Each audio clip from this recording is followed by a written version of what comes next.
you wanted the best, you've got the best podcast, the hottest podcast in the world.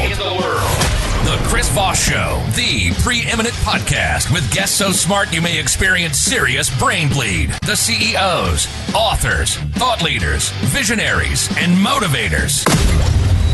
Get ready. Strap yourself in. Keep your hands, arms, and legs inside the vehicle at all times, because you're about to go on a monster education roller coaster with your brain.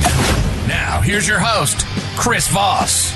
This is Voss here from the ChrisVossShow.com.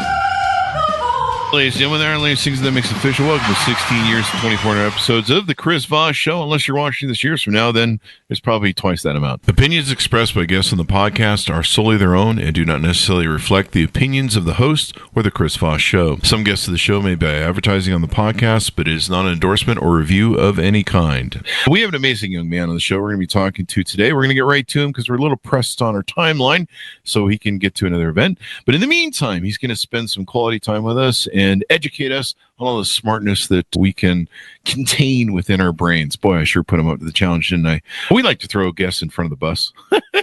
Sometimes. He is the author of the book, Think and Grow Thin, the revolutionary diet and weight loss system that will change your life in 88 days. It came out January 16th, 2012, and he's got another book that's out as well. Charles D. Angelo is on the show with us today. We'll get into it with him. He's an American weight loss and personal development coach known for his transformative work in helping people reshape their body and lives through mindset, structure, and personal responsibility. Who would have thunk it? Personal responsibility. He was once a 360-pound teenager. I'm laughing because I know what that feels like, who faced relentless bullying and serious health challenges. He believed he wouldn't live to see his high school graduations, but just 2 years later, he was well on his way to the incredible health and fitness he maintains today, having lost 160 pounds through self-directed changes in diet and exercise. His own transformation became the foundation for his coaching philosophy.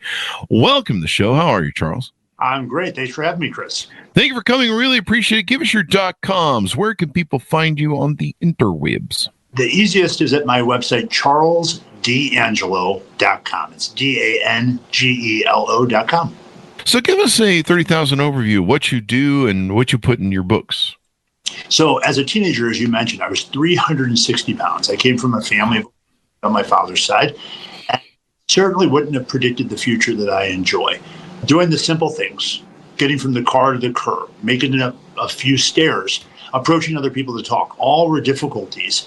I realized at that age, 16, 17 years old, my heart beating on my chest in a classroom, beads of sweat just dripping off of my forehead, that I might not live to see my high school graduation. So I recognized that if I wanted my life to be different, I was going to have to shift from thinking that the things around me and outside of me were going to change and get to work on changing myself. Shifting things, you know. So what were you doing that was, or what weren't you maybe doing that was leading up to you putting on that weight? And then how did you flip the switch?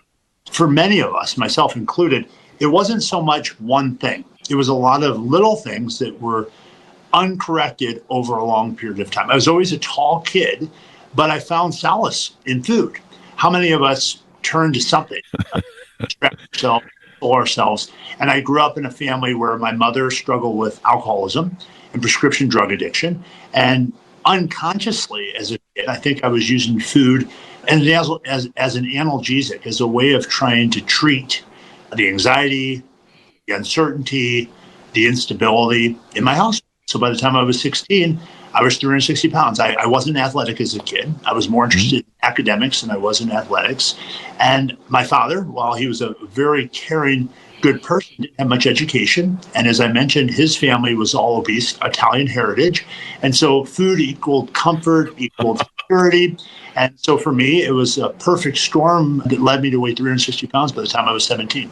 Wow. So was there any proponents for it? It was just unstable childhood, parenthood, anything that was really, you were really medicating, or just in general? I think we turn to things outside of ourselves when we lack a strong attachment to a sense of security, a sense of attentiveness from others. When we're kids, we're totally dependent on our caretakers and our environment. So when that's unstable, it's easy to see why any of us would look outside of ourselves to get some sense of comfort.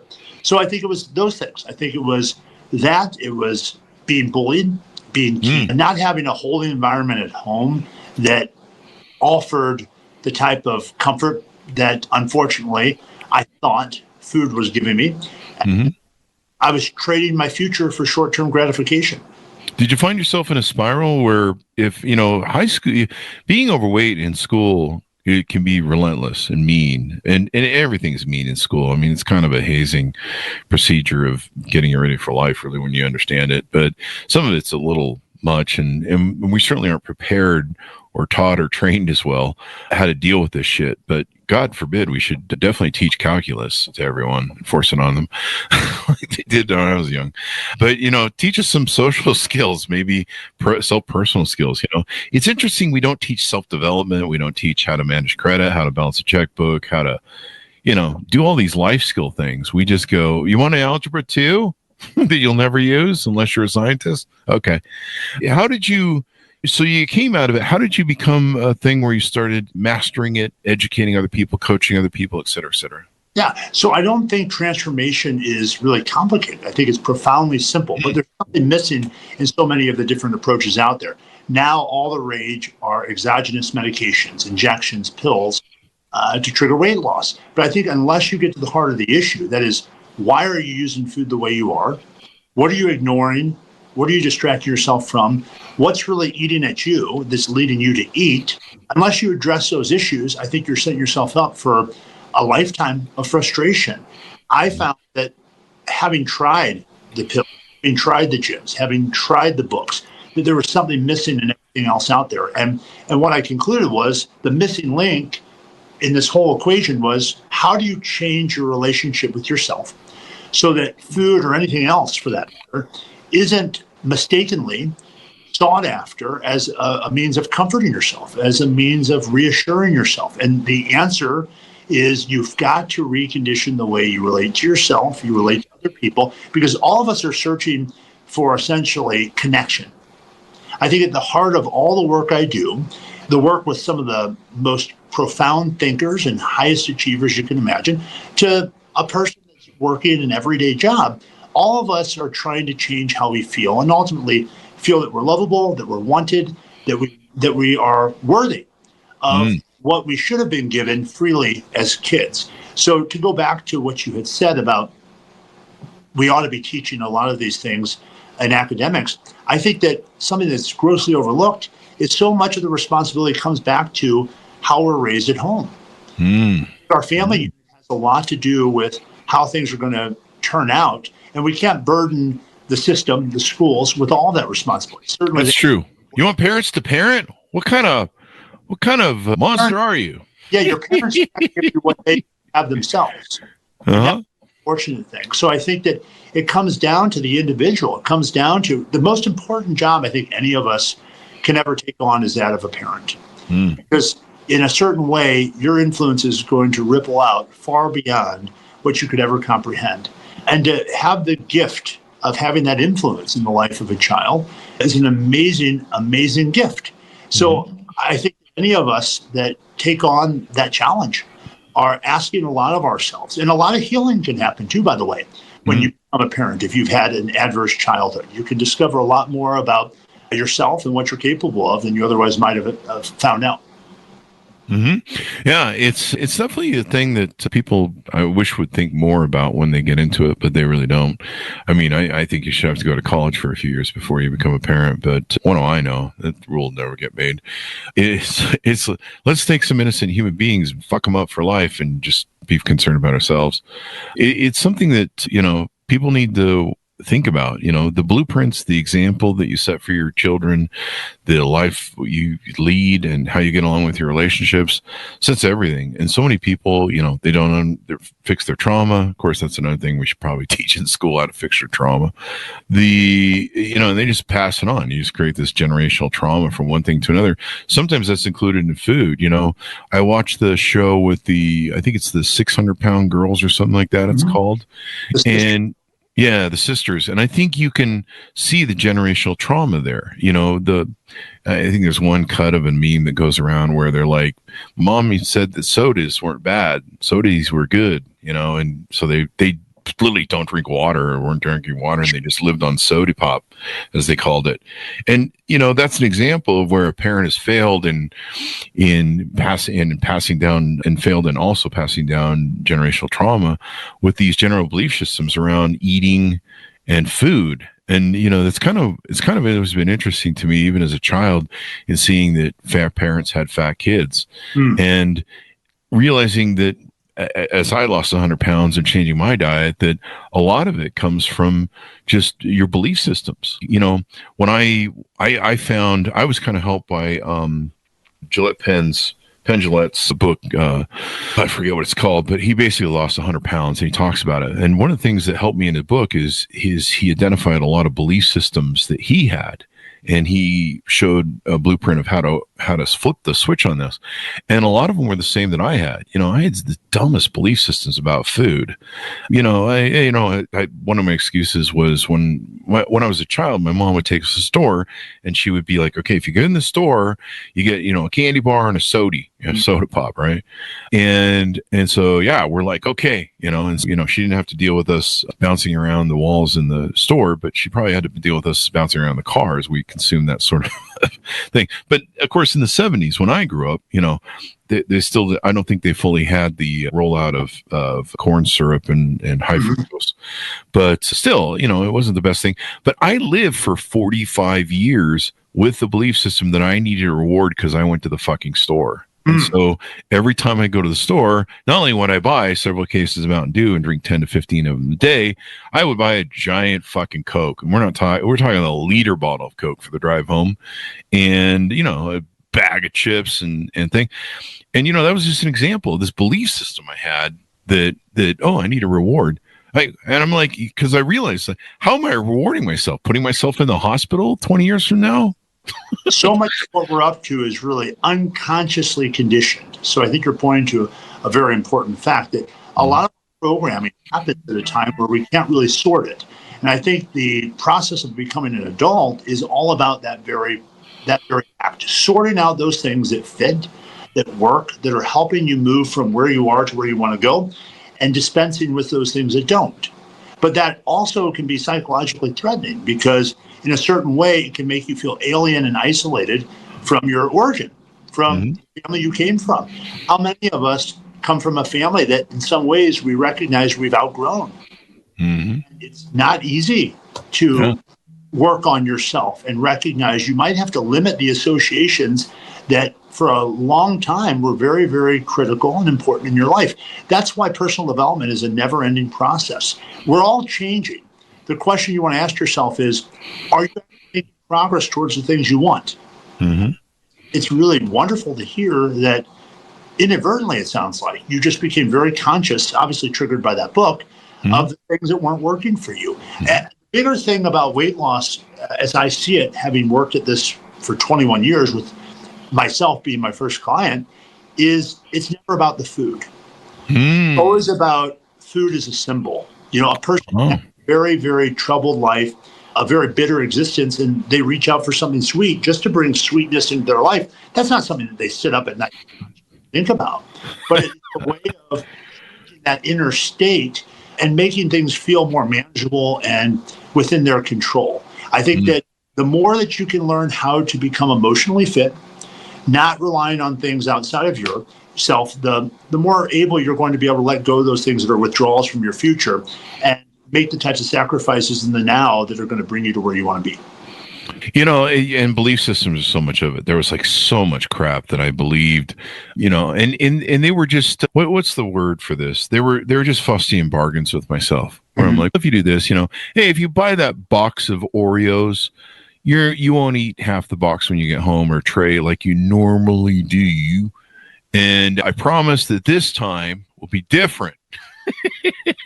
Some people do this with relationships, and so I'll buy the Oreo box, and then you get home, and then the whole one line of the tray is gone, and you're like, "Damn it, did it again. One of the belief systems I had to adopt was, if it's in your house, it's in your mouth. So don't buy it, bring it home. But yeah, you're right. These belief systems and emotional connection and these Faustian bargains that we make with ourselves. Anytime I find myself starting to bargain, when I'm at the store, it's only a bag of chips. It's only a half bottle of vodka. Oh, it's only, it just turns to sugar. Oh, it's only I remember one time I did a Faustian bargain where I really wanted some Pepsi. And so I found the sugar cane Pepsi that's supposed to be healthy for you, and healthier. Let's put it that way, I guess. Or maybe it's not supposed to be healthy. Let's just put it that way. It's just, it might be less unhealthy. That's probably the term I'm looking for. And so I bought the half cans because my Faustian bargain was I'll drink just a half a can. And that's all it'll be, is one half can a day. You know what I would do? I'd drink 2 cans to make up for the missing can. And that went out the door. The belief systems are so right. So tell us how you help people. How do you work with them? You work with, I think, Bill Clinton and Tony Robbins, if you want to reference that. But how do you work with people? How do they onboard with you and get to know you better? Now, President Bill Clinton endorsed my first book. I didn't work with him, nor did I work with Tony Robbins, but he endorsed the second book. With President Bill Clinton, I became connected with him as the Clinton Global Initiative does a lot of work to combat childhood obesity. And so I admired him immensely, and I worked with a number of people that he was close to, and he witnessed their transformation. So when my book was being published, he was kind enough to offer a really, really generous endorsement about my work, given he had seen the outcome of it in the life. Nice. Mattered to him. The first and most important thing I think any of us have to acknowledge is our discontent with where we are. So underneath all those bargains that you were unpacking there, you'd want to ask yourself, what was underneath all of that? Why was that dialogue happening? What was it that you weren't addressing, that you weren't satisfied with, that was allowing for so much of that energy to be spent on something that really was just kind of spinning your wheels? So admitting to yourself where you really are is a major step in maturity. It means having humility. It means looking at yourself in the areas that you may not have wanted to look at or work on. Once you've done that, you need to accept that. And by accept, I don't mean submit to it being forever, but say, yes, with this being the case, how am I going to move forward? And that's the first step of change, is admitting, acknowledging where you are, and having enough humility to recognize that something's taken up more space on your emotional landscape than it really ought to. Reasonable. And trying to shrink that down to be something that's far more within scale. I mean, being 160 pounds overweight, it obviously for me wasn't because I had some type of insatiable appetite. I was unsuccessful at trying to accomplish some aim. And the work is discovering what that's about. The belief systems that you constructed, Chris, were a reaction to something. What that something is a mystery. I have no idea. You'd have to do some introspection and ask yourself, why was it that those things became so important aside from your early life conditioning? And once you admit where you're not happy, accept that that's the starting point, then it's time to get to work on creating a vision for yourself that may very well fly in the face of your history. That's where the belief systems parts come in. Because if you grew up in a family of obesity or you didn't have any models around you, it's very easy to accept that as your lot in life. So I encourage people to think about consumption in more ways than just food. Who are you spending time with? What are you watching? What aren't you watching? What are you reading? What aren't you reading? Who are you listening to? How much are you actually choicefully and consciously selecting the things that are influencing you? You don't have a choice when you're a child. But as you become an adolescent, as you become a young adult, as you become an adult, you have a lot more say on what and how things are going to impact you. But that also requires the acceptance of personal responsibility, as you mentioned in the introduction, which is my life is only going to turn out as well as I determine it will. Now, certainly, I'm a believer, and I believe that all of us have access to grace. And there are certain assisting forces in our life that come to our side when we're working towards goals and objectives. But you have to be aware of all that. And you have to, in some ways, step outside of yourself and watch yourself and see what you're up to.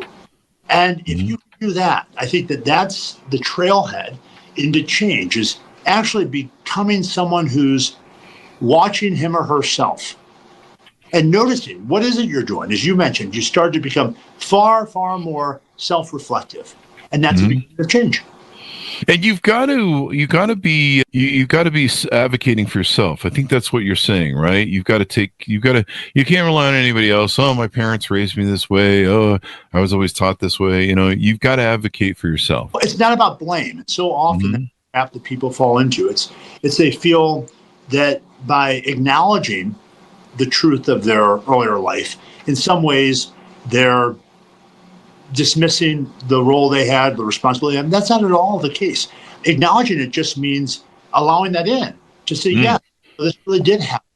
I was abused. A lot of the clients that I've had the privilege of coaching over the years have had incredible early life challenges: molestation, physical, emotional abuse, neglect, abandonment. And yet these people have found a way to use those things to strengthen themselves in many ways. I mean, it's remarkable how many of the adults that I've had the privilege of coaching never even had a childhood. Wow. They've always been, in some ways, the parent for themselves. And you can't blame someone, nor can you blame your parents. I think that you have a far more evolved perspective, which means accepting that, as I said a few moments ago, no one can give you what they don't have. Oh. Our parents' generation, as you alluded to, weren't as evolved or sophisticated in their way of looking at the world and role function and everything else. So it's a privilege that we're born at the time we are, where we can be the parents for our children and for ourselves that perhaps we wish we would have had.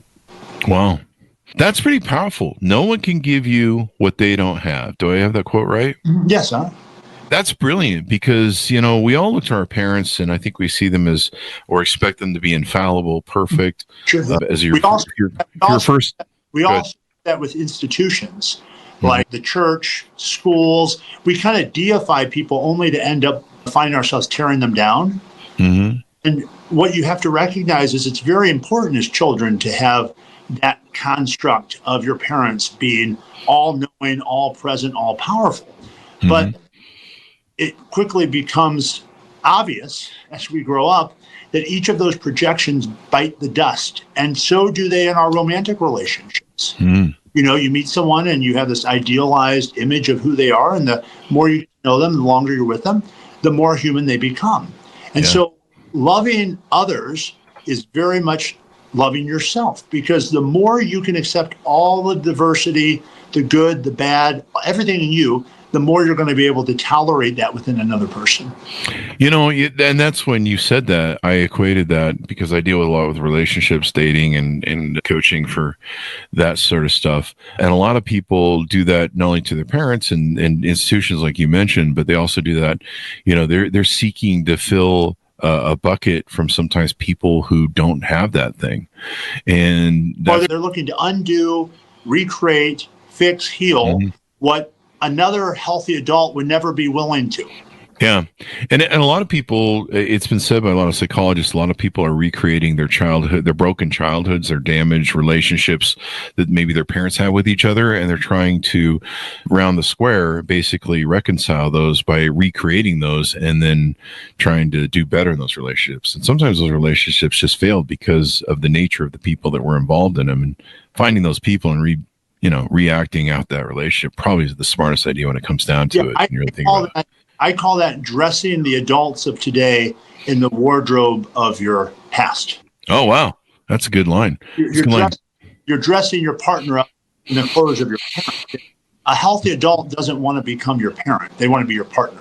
I wish we had more time to delve in this, because you got some great analogies, but I know we need to get you out for a hard out you have. As we go out, give us your .com's final pitch to everyone to reach out to you, how they can reach out to you and all that good stuff. Sure. The easiest way to find me is charlesdangelo.com. I am still accepting personal coaching clients. And if you're interested in my books, the first is Think and Grow Thin. It's available at any major bookseller. The second is Inner Guru. Again, any major bookseller, the library, Amazon, my website, charlesdangelo.com. And as far as what I hope everyone gets from today's talk is that no matter what your history, what your biography, that does not have to be your destiny. If you change your choices, everything can change for you. So thank you very much for coming on the show. We really appreciate it. Very insightful stuff, Charles. Thank you. My pleasure. Thanks for having me, Chris. Thank you. And thanks to our audience for tuning in. Pick up his book wherever fine books are sold and reach out to him as well. The book is entitled Think and Grow Rich. Or I'm sorry, Think and Grow Thin. And it will make you rich if you're thin. I don't know. Health wise. Think and Grow Thin, the revolutionary diet weight loss system that will change your life in 88 days. Thanks for tuning in. Be good to each other. Stay safe. We'll see you guys next time. And I think I should have you.